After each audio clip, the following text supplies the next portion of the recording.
Greetings everyone, and welcome to a brand new episode of All Things Lambda, the Half-Life community show that gets its community news delivered by large and wise courier dragons.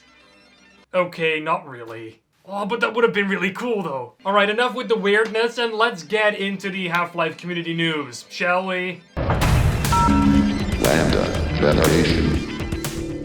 I suppose there is an end for everything, isn't there?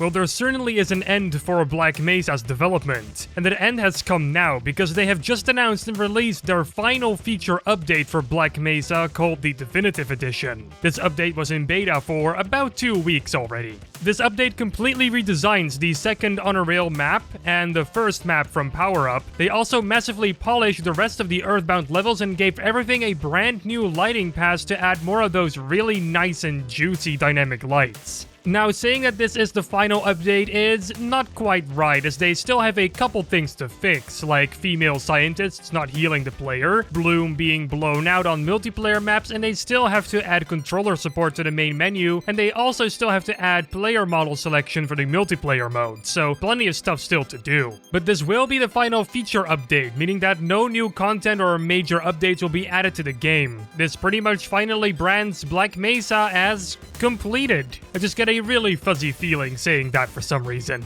I want to congratulate Crowbar Collective for finally getting to this point. It was a journey and a half, but the final product was definitely worth the wait. I hope they win the Labor of Love Award this year for the Steam Awards. They absolutely deserve it.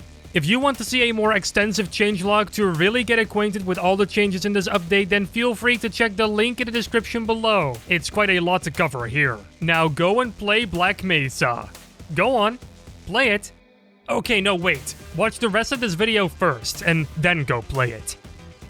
Last week, Gabe Newell, Rocket Lab, and Weta Workshop worked together to launch a humble garden gnome by the name of Gnome Chompski into space. I don't really get to cover these kinds of events often, so consider myself one heck of a giddy star nerd right now. The launch appeared to have been quite successful, even giving players of Half-Life 2 Episode 2, Left 4 Dead 2, and/or Half-Life Alyx an actual achievement for the entire ordeal. So if you start any of these games up right now, you should be getting the Gnome Alone achievement. Pretty cool stuff. But that wasn't the only gift from the Gaben to others, because for every viewer of this live event, Mr. Newell donated $1 to the Starship Children's Hospital, netting out to about $286,000. That's over $250,000. This was announced recently by Gabe Newell's, racing team, which he has. Anyway, this was a great event, and the Starship Children's Hospital now got some good Gnome Chompski branded space money in the pocket. I wish I could have watched more of it, but I had to go to sleep because I had to be at work in the morning. Those snakes can't catch themselves, right? They're slithery and really fast with their scaly and strangely athletic legs. If you want to read this article for yourself, well, I invite you over to the description below. We got drinks, some chocolate-based snacks, and a link to this very article. Go check it out.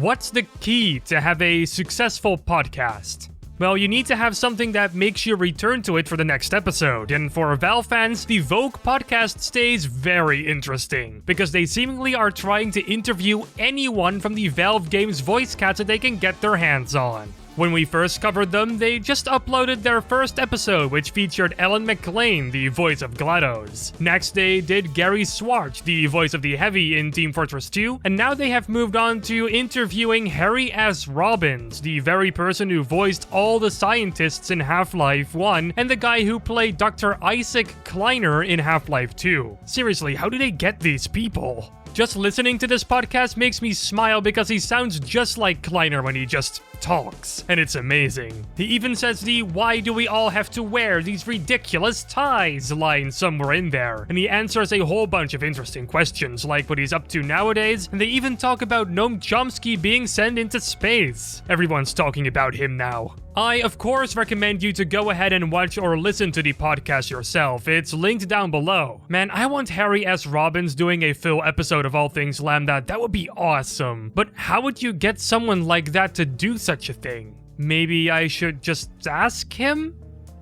Yeah, I should probably start there. Music makes you lose control. But not in video games, because if it's done well, it should keep you in control and immersed into the game. And I think that the Half-Life Alyx soundtrack does the job quite well.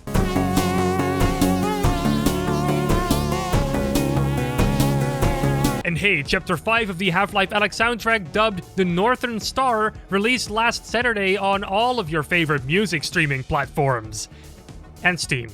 This new chapter includes 8 new high-quality tracks mixed to perfection by Mike Moraski, the soundtrack's composer. Now, I do wonder why Valve decided to release the soundtrack in chapters like this. Maybe it's because there are so many tracks that putting it all in one album would be a bit overwhelming. Or maybe they're doing this to give Mike Moraski some time so that the music can be mixed to perfection. We can only speculate. But that does mean we don't get to hear the final mix of the end credits song just yet. Gosh darn it, Valve. Anyway, you can find a link to Valve's dedicated landing page for Half-Life Alyx music in the description below. Happy listening. So now we're addressing the question of the week. How's Project 17 and Half-Life 2 Remade assets coming along? Well, they have shared a bunch of updates over on their Twitter page for us to go and check out. Starting with Project 17, yesterday they showed off a functioning Combine Metrocop that is actually capable of hitting the player. Honestly, since they're remaking the first chapter of the game, this NPC was absolutely unmissable. Now flying over to Half-Life 2 Remade assets with our courier dragons that we totally don't have, we can see what they have been cooking up. As you may already know, Project 17 and Half-Life 2 Remade assets work closely together. On their Twitter page, you can take a look at a whole bunch of new props that they modeled. Some notable props here are the iconic orange desk lamp, complete with on and off switch. They show a Combine Charger model, a remade baby doll prop, which is totally not gonna haunt my dreams, and the stun baton has also been modeled for the Metrocop shown by Project 17 back on their Twitter. There is way more stuff on their Twitter, but I'm running out of time here, so I'm just gonna leave it at this. If you want to check out what Half-Life 2 Remade Assets has been doing, and if you want to keep in touch with Project 17, you can visit their Twitter pages, which I linked in the description below. Want to know how to keep in touch with more Half-Life related news? Follow us on social media. Our Twitter, Facebook, and Discord are all down there as links manifested into this world by me, because I put them there. Yay! If you find me interesting in particular, then you should go and visit my YouTube channel. It's called Glorious Rigby, and the content on there might interest you.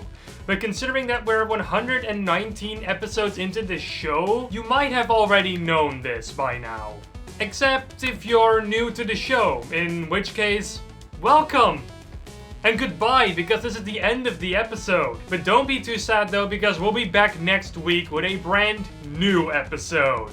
In the meantime though, don't forget to subscribe and to ring that bell icon so you'll never miss another episode. Salutations, and take care.